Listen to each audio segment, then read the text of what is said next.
This episode was made possible by our good friends at ININ Games through PR Hound.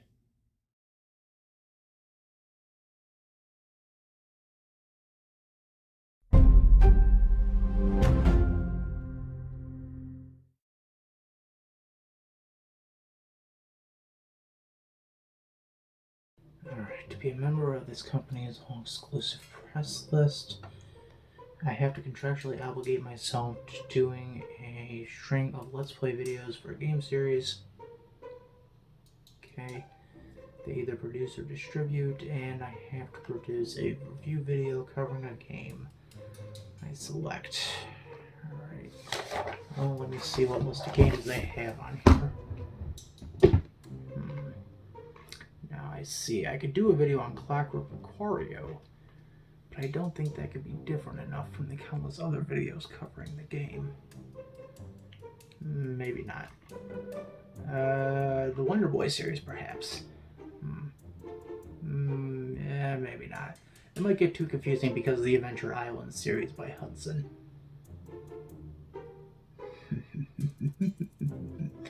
I got it. Cotton.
You know, it's interesting to think sometimes that for every major anniversary we as a gaming culture celebrate, we tend to overlook or in a way forget the smaller anniversaries.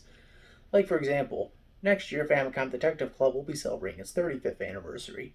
Meanwhile, last year we celebrated Zelda and Metroid's 35th, but some overlooked the anniversary of Kid Icarus and the mysterious Murasame Castle. Well, today I want to cover an anniversary celebration that's still going on and that we've all been missing out on. That's the 30th anniversary of the Cute-em-up series, Cotton. Being developed by the Japanese game company Success, yes, that is their company name and it truly holds up, Cotton has been one of the few series from the Cute-em-up genre to have survived the last 35 years of video game history. The entire genre began in 1985 with Konami's Twin Bee series. The following year in 1986, Sega threw their hat into the newly formed ring with the game Fantasy Zone for the Sega Master System. By the time the 1990s hit, the genre was starting to hit its fever pitch, with Konami releasing the underrated Parodius series starting in 1988, and developments from JVC Victor on their own Cute-em-up series Kyo Flying Squadron beginning in 1992. But between these two events, Success would produce and release a Cute-em-up that would rival Twin Bee, Fantasy Zone, and Parodius, and possibly influence how JVC Victor would develop Kyo. That game was Cotton Fantastic Night Dreams in 1991. So today, in honor, possibly late honor, of Cotton's 30th anniversary, I want to go over the entire run of Cotton games from 1991 to 2022. That's 7 mainline games, a spin-off, and 1 reboot. That's a lot to cover, so let's dive in. The production of the original Cotton, then known under the working title Kurumizaka Diary Katsugi Hen, began in the late 1980s. Being one of the company's first ever arcade games, Success wanted to put their best impressions forward in this first game by being the first arcade game to utilize hand-drawn animation with character designer Hideki Tamura, who was best known for his works on anime like Yasuri Yatsura, Fist of the North Star, and Project Eiko, and artist Shinobu Eto helming the feat. For the game's soundtrack, composer Kenichi Harada would be brought aboard and would end up doing the music for every Cotton game until the 2000 sequel Rainbow Cotton. But more on that game later. When the game was released in April of 1991, it was a decent success with the reviews being positive overall. Japanese gaming magazine Gamist would rate the game a 39 out of 70 in review scores, and when the magazine would later hold their end-of-the-year awards issue, they would give the game 5th place grand prize overall, 4th in best shooting, best VGM, and best performance. 33rd in annual hit game, and 2nd place for best character of 1991. So what's this game about? The game centers on the story of a witch girl named Cotton, who's on a search for a type of candy named Willow, when one day she comes across a fairy named Silk. Get it? There's clothing puns. Now, Silk and Cotton must traverse through 7 worlds to retrieve the Willow candy and defeat the monsters to save their kingdom. So, pretty much a run-of-the-mill story. Now let's talk about the publishing of this game, because holy hell. The distribution of Cotton is, to me, a complicated web of consoles and companies that needs to be properly sorted out. So in general, there were 7 publishers of this game, split between the arcade and home console ports between 1991 and 2021. Sega was in charge of publishing the arcade version in April 1991. After that, the first home console versions would release, with the PC Engine CD, or TurboGrafx 16 CD version, being published by Hudson Soft and Turbo Technologies respectively in February 1993 for Japan and April 1993 for North America. When it came to the Sharp X68000 version, however, you will not believe who handled that. Are you ready for this? Electronic Arts. Yeah, in a joint venture with JVC, EA would release Cotton to the Sharp X68000 in September of 1993. So here's what I'm trying to understand. How is this game a cult classic, when it had companies like Sega, Hudson, EA even, publishing the game to various consoles? Well, the easy answer is the consoles that did get a US release were not the best-selling consoles at the time. But I would also like to believe that staying mostly Japanese exclusive, excluding the US release for the TurboGrafx 16 CD, played a part in its underground appeal. Think about how widespread and mainstream the series would have been had it received a wider release in 1993. It probably would be a more well-known series as opposed to a niche franchise only known by those who follow the Japanese gaming scene constantly. Anyway, divergence aside, moving on, we still have more ports and surprise publishers to talk about. Success would publish the game on their own in April of 1999 for the PlayStation under their Super Late 1500 label. In 2000, the game would get ported to the Neo Geo Pocket by, you ready for this? No surprise, SNK. But we're not going to continue talking about them for reasons. In 2007, the game would be ported to mobile by Success in a partnership with Java. This port was exclusive only to Japan. However, finally in 2021, the game would see another US release, with the X68000 being included in the release of Cotton Reboot, released by ININ Games in the US and Beep in Japan. Now, what do I think of this game? It's fun. I had a really good time playing it, and I'm kind of upset that this game didn't get a better release in North America until over 30 years later. Imagine a game like this being done for the Sega Genesis and Super Nintendo. Speaking of which...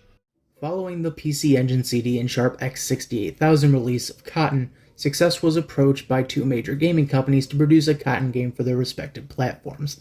These major companies would be Nintendo and Success's arcade distributor Sega, who wanted a Cotton game for their platforms, the Super Famicom and Sega Mega Drive respectively. The first platform to get a Cotton game would be Nintendo, with 1994's Cotton 100%. The development of the game began as soon as the original Cotton was released on the PC Engine CD and Sharp X68000 in 1993, when the game's new publisher, Daytime Polystar, announced that a new game was in the works at Success for the Super Famicom. In terms of the crew, everyone from the first game returned back, with Ito and Tamura working on the art and design and Hirata composing the music. The plot of the game is pretty much a retelling or reimagining of the plot of the first game, with Cotton and Silk defeating monsters to search for Willow Candy. So in a way, you can look at this as pretty much a Super Famicom port of the original, and in all honesty, I kind of did. Yet surprisingly enough, this is counted as a separate Cotton game and not a port. Yeah, weirdly enough, while Success counts this as its own game, it's technically just an enhanced Super Famicom port of the original. Now that's not to say that it's a bad thing or that the game shouldn't be counted as its own thing, but it is kinda weird. When the game was released in April of 1994, it was a huge success with generally favorable reviews, giving the game an average of 70 to 80%.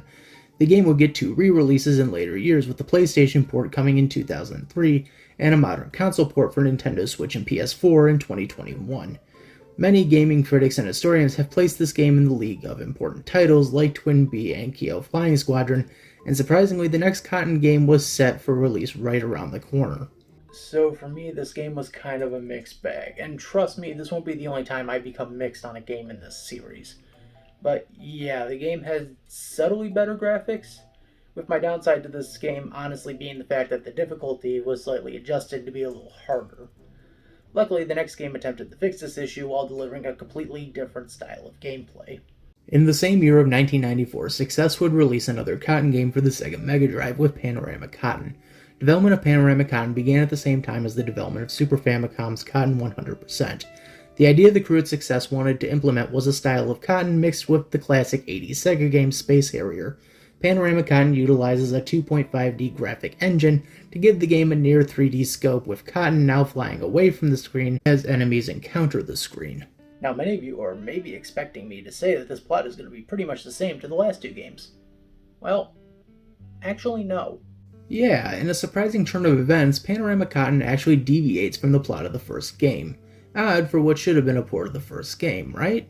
Well, not really, mainly because the change in style that Success implemented also led to a change in the story, thus making this the technical true sequel to Cotton.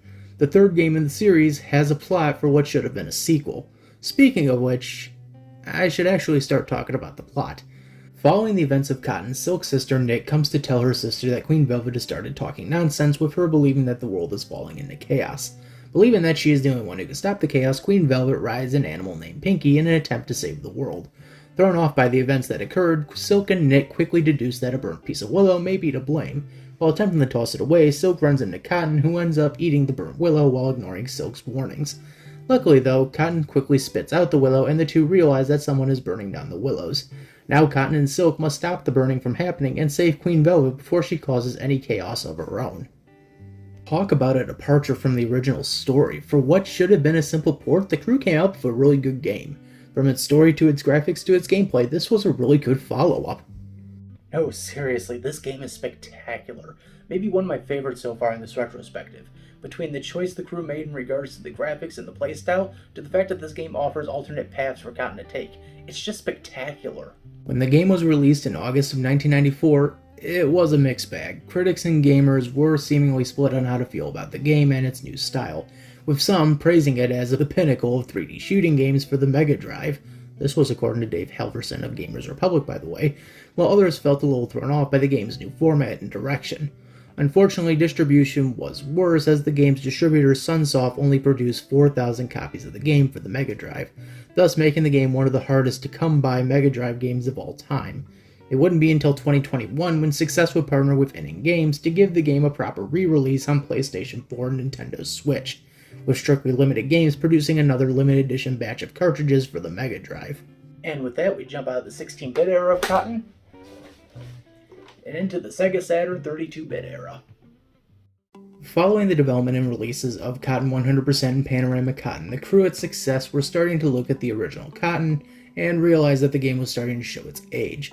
Because of the time between 1992 and 1994 spent on producing home console versions of the game for Sharp, Nintendo, and NEC Hudson, and then producing a special console sequel for Sega, the crew never had any time to consider working on an arcade sequel to the original arcade game. This notion of making an arcade sequel would become the initiative for the team starting in 1995 with the development of Cotton 2. As always, Harada returned to do the music, and Masahiro Fukuda and Masuru Hatsuyama as the game's chief designer and programmer respectively. The only members that didn't return from the previous games were Hideki Tamura and Shinobu Ito, the original artists for the game. In their place, Success brought in Hitoshi Nishimura, Liu Shangdong, and Toshisha Katsuki to give the game a fresh new look, with the additional help on the production by Ken Production and Ishigaki Productions. I'll be honest, at first I didn't even notice that the art direction had changed. These three artists were so good at replicating and improving upon the original designs that I just thought Tamura and Ito were just upping their skills on the game. Now, in terms of the plot to this sequel, the game centers on Cotton and Silk, along with their newly introduced rivals, Atlee and Needle, venturing on a quest to retrieve the missing blue water willow candy and return it to the Pumpkin Kingdom. The game's plot doesn't necessarily indicate if this is a direct follow-up to the original Cotton, or if Panorama Cotton is counted as canon, and thus this game follows that. I personally like to believe it's the latter, though. To me, this game is a step up from Cotton 100%, but not by much. Again, it's the graphics that got better, but the gameplay became more difficult as a result. It's funny though, the follow-up to this game is actually better than this one, as it fixes the problems that this one had in regards to difficulty and lives. The real gameplay change that Cotton 2 made from its predecessor was the implementation of the health bar, and while that might be helpful in the first level or two, don't get attached to it, as by level 3 and 4, you will barely be able to make it out of those stages with at least 3 tries left. In contrast, Cotton Boomerang solved this by implementing a group system for each stage instead of health bars, thus allowing the player to take a total of now 6 hits instead of 3. When the arcade game dropped in November of 1997, it was a hit with critics giving the game an average of 7.5 out of 10. A few months following the arcade release, the Sega Saturn would get a port of the game, released December of that year, and also receiving critical praise. I should quickly note that this was the first arcade game success release since 1991, and this game would be released by Tecmo instead of Sega. The following year, Success and Tecmo would release a remix version of the arcade game dubbed Cotton Boomerang, which would also become a success on the same levels as Cotton 2. And similarly to Cotton 2, it would also receive a Sega Saturn port later in that year of 1998. Like I stated before, this game improved upon what Cotton 2 had done, and I actually like it just a smidge more because of that. Also, I can play as Silk in this one, please don't judge me. Let's just move on to the last game in the original series, 2000's Rainbow Cotton on the Sega Dreamcast. The development of Rainbow Cotton began in 1998 when Success decided to produce a sequel to Panorama Cotton for Sega's Dreamcast, so much so that the production name the game went under during production was Panorama Cotton 2. Most of the team from the previous games once again returned to produce this title, with Cotton 100%'s co-programmer Mizuho Sasa as planner and co-programmer with Hikori Honda, Hiromi Sakuma, Hironobu Terakato, Ken Shimizu, and Yusuke Nomoto. Visuals for the game would end up being handled by Hiroki Dashi and Manobu Kenmochi. This would also be Kenichi Harada's final Cotton game he would do the music for. Since this was a sequel to Panorama Cotton, the game once again reutilized the Space Harrier style of shooters that at that point was starting to become more common with developments in 3D gaming since 1994, while at the same time utilizing the live system that the crew did for Cotton 2 and Cotton Boomerang. The game centers on a demon named Suede who sends a legion of followers out to steal a legendary piece of willow candy from the York country. The queen then decides to send out Cotton and Silk to retrieve the stolen candy and save the kingdom. So, pretty much run-of-the-mill as always. But it's weird that they never called this queen Queen Velvet. That could have tied the continuity together a little better. But oh well, what's one to do? The game was originally set to release in December of 1999, but due to some needed adjustments on the HUD, the game was delayed until the following month of January of 2000. The game would receive mixed reviews with an average score of about 50%, with some praise going towards the simplicity of the transition the team underwent with the game going into 3D, while on the other hand the game was criticized over its story pacing, animation, controls, the size of the sprites, and the overall length of the game. In my opinion, I had no real problem with this game. To be honest, I actually kind of liked it. I will admit that some of the criticisms the reviewers brought up back then do hold some weight with this game, but overall I had fun with it. This game, sadly enough, is also the only game in the Cotton series to never receive a Nintendo Switch and PS4 port as of the time of this episode. Honestly, I wish it did get a port, because now we get to briefly tangent into my favorite thing, scarcity and used market prices. I'm so sorry. Yeah, to take a brief divergent plunge for a second, let's talk about the after-use reselling prices of these games in the series. When it comes to the Cotton series as a whole, most of the titles in the franchise have been victims of aftermarket price gouging. What I mean is, some of the eBay listing prices on these games are insane. These games have gone for anywhere between $60 and $600 since the boom of video game collecting in the late 2000s. What makes all of this funny, however, is that the only games in the series that are under reasonable prices are the recent releases, and that's because they're recent. They haven't hit the point of post-market reselling prices. Yet, although some try. This is when I'm happy to say thank God for companies like ININ and City Connection who are now stepping in to offer modern console ports and re-releases of these games. Right now, fans of these series can get their hands on the once hard to come by Cotton 100% and Panorama Cotton for about $8 a piece on PlayStation 4 and Nintendo Switch. Last year, City Connection, with the help of Strictly Limited Games, re-released Cotton 2 and Cotton Boomerang on both PS4 and Switch, with the added bonus of having the arcade game Guardian Force added in as a bonus game to this collection. These measures right now are combating the idea of these games either breaking the bank or illegally downloading ROMs for emulators. Ah! Another tangent we should get on is the spin-off game Magic Pachinko Cotton. Yeah, near the end of production on Rainbow Cotton, success was in debate over where to take the series following the end of Sega's console division. Remember, for the longest time, most of the Cotton games were released on Sega consoles. In fact, the original Cotton arcade game was distributed by Sega in '91. So the idea of questioning the franchise's direction was what I would guess to be a tough one to have. As Rainbow Cotton was their only Cotton game for Sega's last console, Success decided to go to the next most console that their games were being developed for, PlayStation, who at the time had just released the PlayStation 2. Success and Sony's relationship had been just as long as Sega's was with the company making games for the PlayStation 1 since as far back as 1995.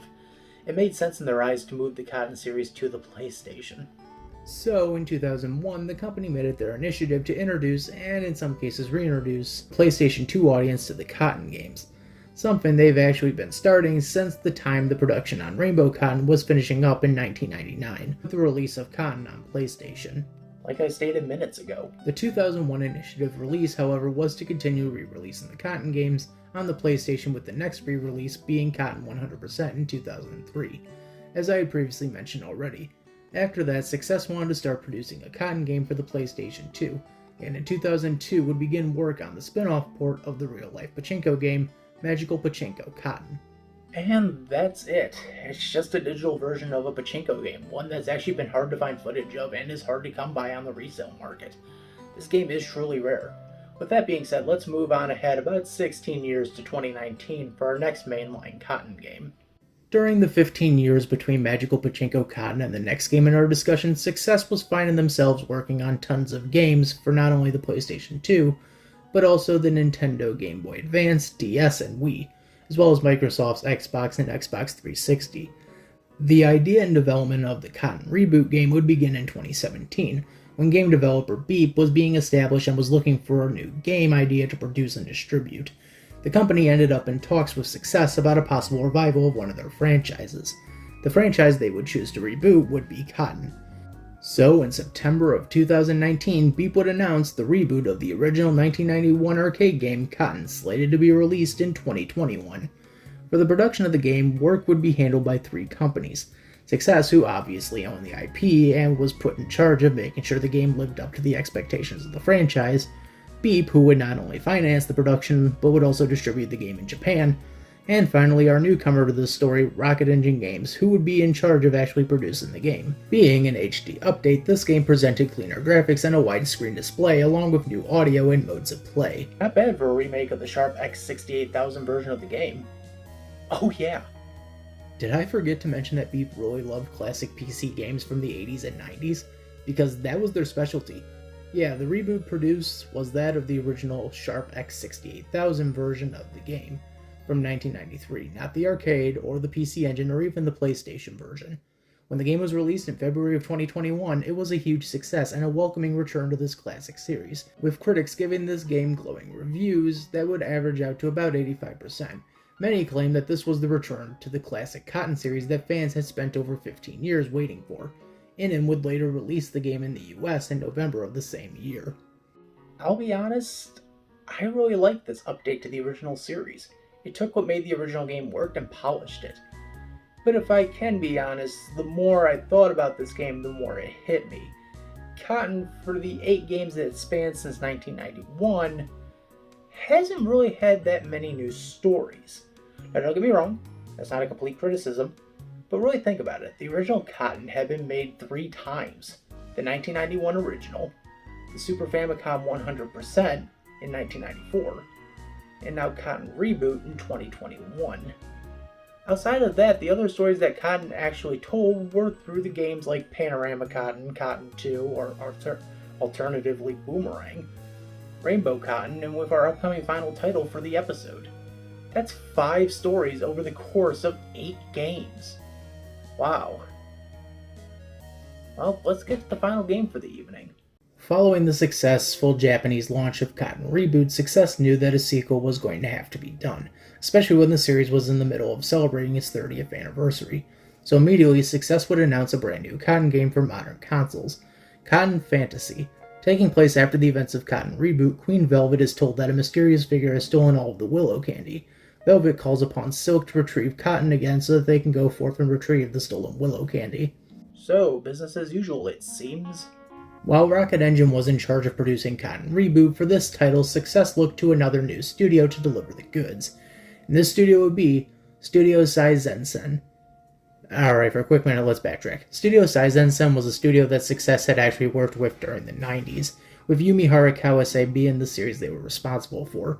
In a way, Studio Saizensen was to Success as what Success is to Beep, a partner company to help produce or maintain IPs. Other games and series Studio Saizensen was responsible for was the Black Arcus duology, the crossover fighting game Blade Strangers, and the 1998 PlayStation RPG Doki Doki Poyachio. So why am I mentioning all of this? Because some of the characters from these games, along with other works by Success, make guest appearances in this game as playable characters. It's actually kind of awesome. The game was released in December of 2021, with mostly positive reviews again, praising the graphics, cutscenes, audio, and gameplay. At the time of this recording, the game had just been released in the US by ININ Games, who, I should add, generously gave us a review code for this game, thus the reason we are covering this series as a whole. To give my thoughts on the game, it was a lot of fun. I think this game was definitive proof that the Cotton series can return and be more successful in the 2020s than it was in the 90s. In the end, the most I can really say about this series is that it feels so nice to know that there is at least one cute-em-up game series that's still running in this modern age, and it didn't have to rely on, for the most part, re-releases. I highly recommend getting into this series. It's a load of fun. For all the headaches certain titles gave me with their difficulty, there was still some merit of fun to it. Now, before we end this episode, I want to quickly go over my rankings for the entire series, from the worst Cotton game to the best Cotton game. We start off with the worst being Cotton 100%. Despite the name change, this was just a port of the original, a ramped up more difficult port at that. Next would come Cotton 2, nothing fully against this one, but I feel by this point the series difficulty was starting to become a little off balance. After that, there is the remixed update Cotton Boomerang. This one fixed the issues with the live system, but the difficulty ramp was still there. After this is the original Cotton and Cotton Reboot, mainly because both are similar, but both were still just fun, not as fun as our top 3 titles.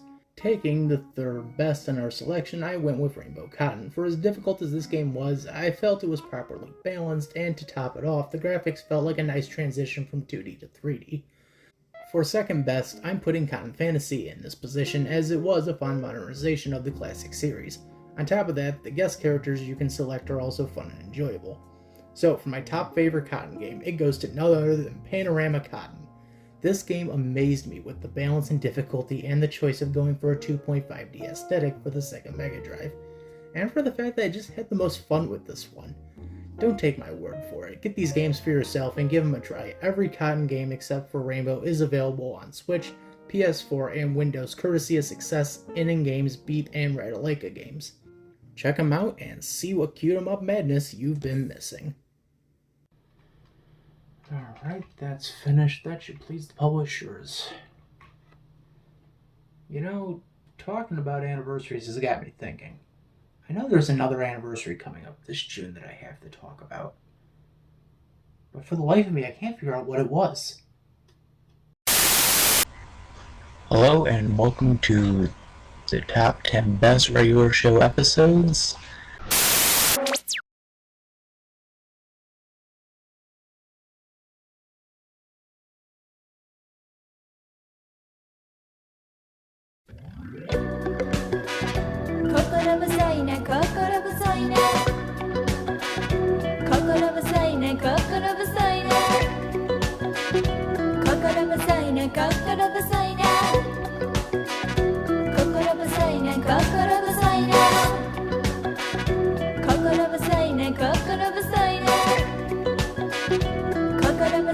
Coveted